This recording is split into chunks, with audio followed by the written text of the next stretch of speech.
Hi, ನೀವು online ಅಲ್ಲಿ scroll ಮಾಡ್ತಾ ಇರ್ತೀರಾ. ಫಾರ್ ಎಕ್ಸಾಂಪಲ್ ಇಲ್ಲಿ ಮೆನ್ ಜಾಕೆಟ್ ನ ಸರ್ಚ್ ಮಾಡ್ತಾ ಇದೀನಿ. ಸೊ ಸ್ಕ್ರೋಲ್ ಮಾಡ್ತಿರಬೇಕಾದ್ರೆ ನಿಮ್ಗೆ ಒಂದು ಔಟ್ಫಿಟ್ ಇಷ್ಟ ಆಗುತ್ತೆ. ಸೊ ಇದನ್ನ ನೀವೇನ್ ಮಾಡ್ತೀರಾ, ಒಂದು ಸ್ಕ್ರೀನ್ ಶಾಟ್ ತಗೊಂಡು ಇಟ್ಕೊಳ್ತೀರಾ.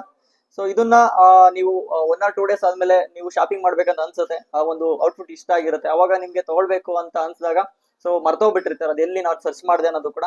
ಬಟ್ ಇದಕ್ಕೆ ಸೊಲ್ಯೂಷನ್ ಅಂತ ಬಂದ್ಬಿಟ್ಟು Samsung Galaxy A17 5G phone ಅಲ್ಲಿ ಸೊ ಸರ್ಕಲ್ ಟು ಸರ್ಚ್ ಅಂತ ಒಂದು ನ್ಯೂ ಆಪ್ಷನ್ಸ್ ಬಂದಿದೆ. ಸೊ ನಿಮ್ಮ ಒಂದು ಗ್ಯಾಲರಿಯಲ್ಲಿ ಸ್ಕ್ರೀನ್ ಶಾಟ್ ತೆಗೆದುಕೊಂಡಿರ್ತೀರಲ್ಲ, ಆ ಒಂದು ಗ್ಯಾಲರಿನ ಓಪನ್ ಮಾಡಿ ಜಸ್ಟ್ ನೀವು ಸರ್ಕಲ್ ಟು ಸರ್ಚ್ ಅಂತ ಆಪ್ಷನ್ಸ್ ಬರುತ್ತೆ. ಸೊ ನೀವು ಜಸ್ಟ್ ಈಗ ಸರ್ಕಲ್ ಮಾಡಿದ್ರೆ ನಿಮ್ಗೆ ಅದು ಪರ್ಚೇಸ್ ಲಿಂಕ್ ಡೈರೆಕ್ಟ್ ಆಗಿ ಲಿಂಕ್ ಕೂಡ ಸಿಗುತ್ತೆ. ನೀವು ಅದನ್ನ ಹೋಗಿ ಡೈರೆಕ್ಟ್ ಆಗಿ ಪರ್ಚೇಸ್ ಕೂಡ ಮಾಡಬಹುದು.